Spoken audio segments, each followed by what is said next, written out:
کیا حضرت صلی اللہ علیہ وسلم کا ارشاد ہے کہ کھانا کھا کر فوراً پانی نہ پیے؟ اس قسم کی کوئی حدیث نظر سے نہیں گزری.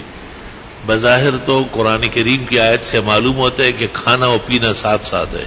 کلو واشربو، جب کھاؤ تو پیو بھی. اصل میں یہ تقاضے پر ہے. اگر آدمی کو پیاس لگی ہے، لقمہ اٹکا ہوا ہے.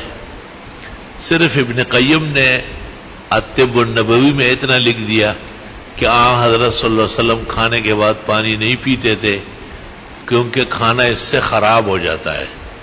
یہ ایک طبی اصول تو ہو سکتا ہے لیکن بظاہر حدیث نہیں ہے. مولانا فضل الرحمان سے دامت برکاتہم نے بھی مجھ سے پوچھا تھا کہ کیا اس سلسلے میں کوئی حدیث ہے، تو میں نے یہی جواب جو آپ کو دیا، یہ مفصل جواب دیا. ان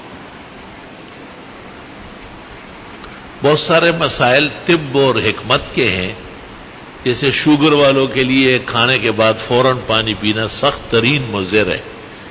وہ 1 کلو کھانا 8 کلو ہو جائے گا.